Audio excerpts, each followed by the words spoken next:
एक बार एक सेठ से लक्ष्मी जी रूठ गईं और जाते जाते हुए बोली कि अब मैं यहाँ से जा रही हूँ, नुकसान आएगा तैयार रहना। सेठ बहुत समझदार था, बड़ी विनम्रता से माँ से बोला कि माता जी कोई बात नहीं, आप जा रही हैं लेकिन मुझे कुछ वरदान जरूर देते जाइए जाते जाते। तो लक्ष्मी जी बोली बताओ तुम्हें क्या चाहिए। तब सेठ ने कहा कि माता मुझे आशीर्वाद दो कि मेरे घर के सभी सदस्य बड़े प्रेम भाव से रहें। माता ने तथास्तु कहा और वहाँ से चली गई। सेठ की 4 बहुएं थी। सेठ ने एक बार उन बहुओं से खिचड़ी बनाने के लिए कहा। बड़ी बहू रसोई घर में खिचड़ी बनाने के लिए आई। उसने खिचड़ी में नमक डाला और नमक डाल करके वहाँ से चली गई और अपने काम में वो व्यस्त हो गई। तभी रसोई घर में दूसरी बहू आई और उसने भी बिना सोचे समझे कि उसमें नमक पड़ा होगा कि नहीं, उसने नमक डाला और वहाँ से चली गई।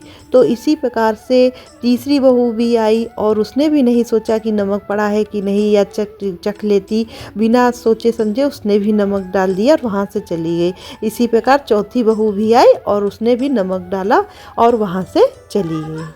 सेठ ने बहू से खिचड़ी खाने के लिए कहा और जब सेठ खिचड़ी खाने लगा तो उसमें बहुत ज़्यादा नमक होने से वो मन में सोचने लगा कि अब मेरे घर में नुकसान आ गया है। लेकिन उसने बहू से कुछ भी नहीं कहा और वहाँ से चुपचाप चला गया। फिर बड़े बेटे की खाने की बारी आई। तो जब बड़े बेटे ने जैसे ही 1 चम्मच खिचड़ी खाई और उसने देखा कि बहुत ही नमक पड़ा है, तो उसने पूछा पिताजी ने खिचड़ी खा ली है? तो उसकी पत्नी ने कहा हाँ पिताजी ने खिचड़ी खा ली है।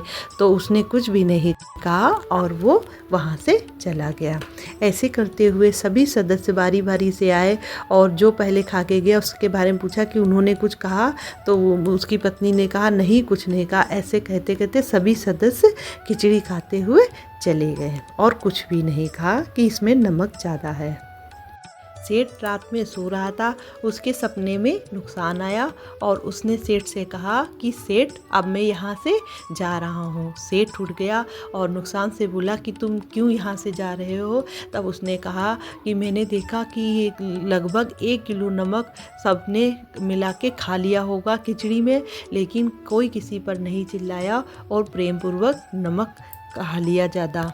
तो ये देखकर नुकसान सोचने लगा कि जिस घर में इतनी प्रेम और सुख शांति हो उस घर में मैं नहीं रह सकता। यह कहकर नुकसान वहाँ से चला गया। तो समझने वाली बात यह है इस कहानी से कि जिस घर में सभी सदस्य आपस में मिलकर रहते हैं, उनमें प्रेम भावना होती है और एक दूसरे का सम्मान इज्जत करते हैं, सुख दुख में साथ रहते हैं, उस घर में कभी भी कोई नुकसान कोई उसका कुछ बिगाड़ नहीं सकता है।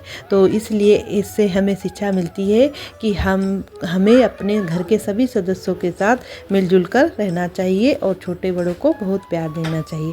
अगर आपको ये कहानी स्टोरी अच्छी लगे तो प्लीज़ मेरे चैनल को लाइक से सब्सक्राइब